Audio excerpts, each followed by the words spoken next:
पिछली वीडियो में हमने पांडास के कुछ बेसिक समझे थे। अब इस वीडियो में हम समझेंगे कि creating a data frame with array, यानी कि पांडास में हम डेटा फ्रेम को कैसे बना सकते हैं एरे से। आइए स्टार्ट करते हैं। तो यहाँ पे हमारा टॉपिक है पांडास का कि creating a data frame with array. सबसे पहले हमने यहाँ पे इंपोर्ट कराया pandas as PD and panda import numpy as NP. ये दोनों इंपोर्ट कराने के बाद हमने एक एरे बनाया जिसमें 3 रो 2 कॉलम। A2 हमारा वेरिएबल है जिसमें np डॉट एरे यानी कि एरे बनाने का हमने प्री डिफाइंड फंक्शन यूज करा है यहाँ पे। अब यहाँ पे एरे बनाने के लिए हमने A2 एक वेरिएबल लिया जिसमें np डॉट एरे फंक्शन का यूज करा। उसके अंदर राउंड ब्रेसेस के अंदर हमने 2 स्क्वायर ब्रैकेट लगाए। ये हमारा एरे के लिए होता है, आप सभी को पता होगा। अगर पता है तो कमेंट बॉक्स में बताइए ये 2 राउंड ब्रैकेट्स क्यों लगे हैं स्टार्ट और एंडिंग। ठीक है। पहली वैल्यू दी हमने 7 कॉमा 23 वेरिएबल्स रहेंगे।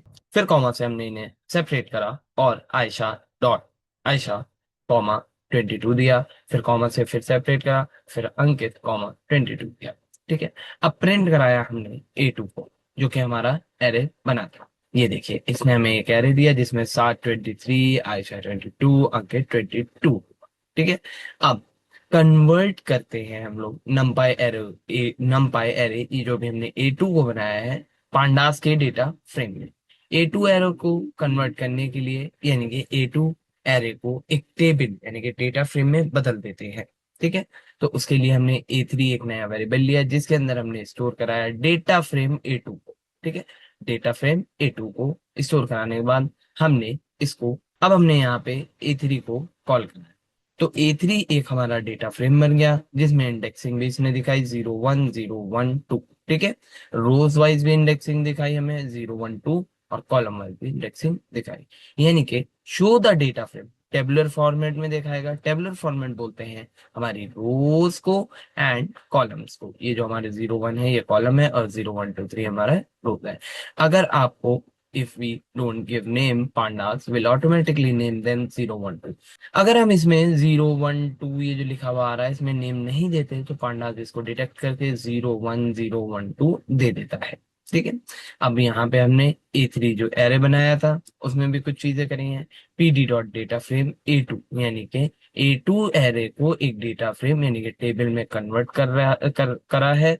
और कॉलम्स का नेम क्या दिया है, नेम एंड एज। यहाँ पे हमने इसे कॉल कराया। कॉल कराने के बाद अब हम A3 को जब यहाँ पर दोबारा से कॉल कराएंगे तो देखिए नेम एंड एज आ गया। कैसे आया कि PD dot data frame A2 के अंदर कॉलम जो हो जाए वो हमारे नेम और एज के हेडिंग के साथ आए। ठीक है। तो इसने A3 का हमें प्रिंट कराने पे ये शो कराया। ठीक है। नेक्स्ट टॉपिक हमारा creating a data frame with dictionary. हम डिक्शनरी से भी एक डेटा फ्रेम बना सकते हैं। हमने एक DIC वेरिएबल लिया जो कि डिक्शनरी नेम से है। डिक्शनरी हमारी हमेशा कर्ली ब्रैकेट से स्टार्ट होती है जिसमें name colon Ajay Urvashi उनशा Nida and साथ दिया। एज कोलॉन 22 25 24 32 एंड 23 21 दी। ठीक है। डिक्शनरी एक डिक्शनरी है जिसमें हमने 2 कीज है, एक तो नेम हमारा और एक एज। ये 2 कीज है। नेम की के अंदर हमने जो वैल्यू पुट कराई यानी कि ये उर्वशी उनशा निदा साथ ये वैल्यू जो भी है ये लिस्ट है। ठीक है। नेम के अंदर की लिस्ट है ये। और ये जो है ये एज के अंदर की लिस्ट है। ठीक है। अब हमने इसको कोड को रन कराया। कोड को रन कराने के बाद यहाँ पे DIC1 dot PD dot data frame underscore DIC यानी कि DIC1 एक वेरिएबल नया लिया जिसमें हमने डेटा फ्रेम बनाया। किस चीज की, DIC के वेरिएबल्स को हमने कन्वर्ट करा डेटा फ्रेम में जिसमें डिक्शनरी की जो हो कॉलम में आ जाए यानी कि नेम और एज कॉलम में आ जाए। ठीक है। आइए इसे देखते हैं। इसको हमने बनाया और बनाने के बाद DIC1 को कॉल करा तो देखिए नेम एज आ गया। ये हमारा कॉलम की हेडिंग हो गई एक तरीके से अजय उर्वशी उनशा निदा एंड एज हो गई। ठीक है। आगे समझते हैं।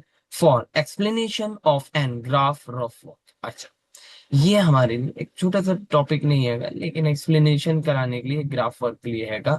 इंपोर्ट कराई हमने लाइब्रेरीज को इंपोर्ट करा लिया। दो लाइब्रेरीज हैं, एक सीबॉर्न एसएनएस और एक matplotlib dot pyplot as PLT. ये सीबॉर्न और मैटप्लॉटलिब डॉट पाईप्लॉट क्या है, इसमें देखिए कि सीबॉन लाइब्रेरीज जो होती है हमारी, ये जो सीबॉन लाइब्रेरीज हैं ये ग्राफ बनाने के लिए काम आती हैं। और ये मैटप्लॉटलिब डॉट पे प्लॉट जो होता है ये ग्राफ को डिस्प्ले करने के लिए यूज होता है। ठीक है, अब हमने आइरिस एक डेटा लिया। आइरिस जो डेटा होता है वो हमारा पाइथन के अंदर से पहले से मौजूद होता है। तो हमने iris dot S N S, iris equals to S N S dot load data underscore data set करा, जिसमें आइरिस डेटा लिया, आइरिस का हेड करा। यहाँ पे हमने सबसे पहले आइरिस डेटा को लोड कराया, आरएस डेटा को लोड कराने के बाद हेड कराया, और हेड कराने के बाद यहाँ पे हमने प्लॉट बनाया।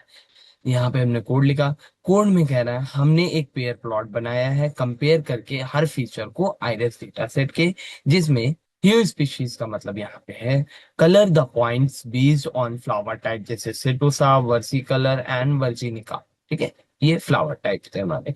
पीएलटी सबटाइटल दिया, यानी कि ये जो ग्राफ था इसका सबटाइटल दिया हमने। टाइटल देने के बाद y इक्वल्स टू 1.02 दिया। y इक्वल्स टू 1.02 का मतलब होता है कि ये टाइटल जो है हमारा हल्का सा ऊपर की तरफ 1.02 के साथ ऊपर हो जाए। ठीक है, पीएलटी डॉट शो कराया, तो पीएलटी डॉट शो कराने पे देखिए इसने हमें, ठीक है, ये जो प्लॉट है ये sepal length petal length derive कर रहा है हर pair plot of iris data.